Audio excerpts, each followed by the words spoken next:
Jamais eu de phénomène agressif par rapport à des comportements agressifs vis-à-vis de tes visiteurs hein, dans une chambre, à un moment donné, si, dans une des expériences. Parce que je voulais pas me laisser faire. Ouais. Et ça, c'est pareil, la manière dont tu as ressenti leur arrivée, c'était la même manière que d'habitude. Ouais. Toujours le sentiment d'être observé plus ou moins. Ouais. Des bruits aussi, comme des coups dans les murs. Pas tout le temps, mais ça arrive. Tu peux me raconter un petit peu ce moment-là, ce qui s'est passé? J'étais à Quessoy, dans notre nouvelle maison, et donc ce soir-là, il était 22h10. Je dormais pas encore, et je sentais qu'il y avait quelque chose. Donc ce soir-là, il y a eu des coups sur les murs, et d'un seul coup, les deux entités, il y en avait une à chaque pied du lit. Et là, tu as réussi à les observer? Tu as réussi à avoir... Ouais, ils étaient de couleur crème, des gris. Les gris, c'est possible. Ouais. De cette taille-là, à peu près, voilà, 1m30, très frêle, de couleur crème. D'accord. Non vêtu, comme d'habitude? C'est-à-dire non vêtu, comme... non vêtu, oui, il n'y a pas qu'on raconte d'habitude. Et là, je décide de pas me laisser faire. Donc la paralysie, il commence à me paralyser. Et j'arrive à briser la paralysie. Et donc celui qui est de mon côté, je me redresse sur lui, je me lève, il recule parce qu'il voit qu'ils y arrivent pas, il recule et il se met dans l'angle. J'avais une armoire comme ça, et il se met dans l'angle de l'armoire et de la porte. Et j'arrive, je passe l'angle, j'arrive en face de lui et je vais pour lui mettre un coup de poing. Et là, il avait une baguette dans la main, et il me touche à l'avant-bras au moment où j'allais le frapper.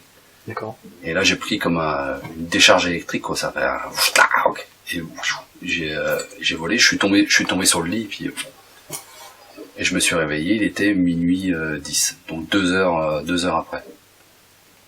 D'accord. Et à ce moment-là, t'étais seul. J'ai regardé, ma femme était là et tout. Mais elle était déjà là au moment où ils sont arrivés, encore une fois. Oui. Donc au moment où il y a eu le grand, l'éjection entre guillemets, on va dire, avec cette baguette-là, ça n'a pas réveillé non plus. Ah non. Tu étais resté seul au monde, quoi, presque. Donc minuit 10, je me retrouve dans mon lit, je me réveille, je regarde, elle était là, pas de souci. Et j'attends un peu, et il s'est rien passé d'autre. Je me suis rendormi. Et le lendemain matin, quand je me suis réveillé, j'avais une entaille sur l'avant-bras. Et j'avais un gros point noir au fond de l'entaille. Et on voyait bien que ça allait de plus en plus profond. Donc c'était très fin au début, et ça allait en s'enfonçant et en s'écartant. Et il y avait quelque chose de noir dans le fond de la plaie. D'accord, ça n'avait pas saigné, rien du tout? Non, c'était rouge, c'était une grosse éraflure en fait. D'accord, éraflure. Et on voyait qu'il y avait quelque chose au fond de l'éraflure. J'ai des photos de ça. D'accord. Donc, tu peux nous dire là comme ça à quoi ça ressemble, je veux dire, le petit bout que tu as récupéré? C'est très petit. Hein. C'est un triangle comme une pointe de flèche. D'accord. Et moi je l'ai observé au microscope, et c'est de couleur or, et c'est strié comme ça en travers depuis la pointe, c'est strié comme ça. Alors du coup, qu'est-ce qui s'est passé? Qu'est était advenu, je veux dire, ce petit morceau de... Donc je l'ai retiré avec un cure-dent.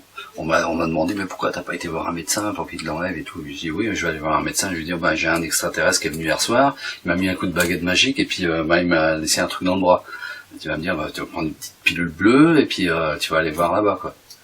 Non, je pouvais pas, honnêtement, je peux pas raconter ça. Ouais, je comprends. Et donc je l'enlève, je l'ai mis dans une fiole avec du sérum physiologique. Et je savais pas quoi en faire, moi. Et donc j'en ai parlé à Thierry Larquet des repas ufologiques de Brest.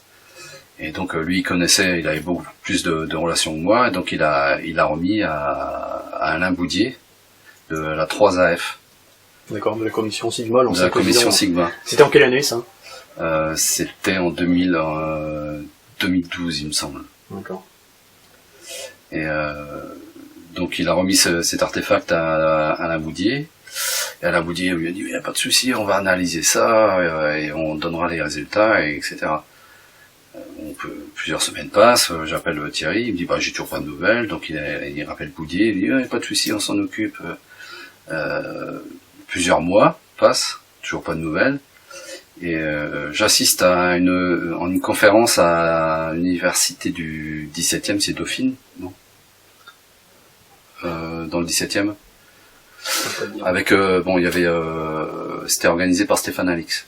D'accord, ok. Et il y avait Clairvoix qui était là, etc. Il y avait Leslie King, je me rappelle. etc., etc.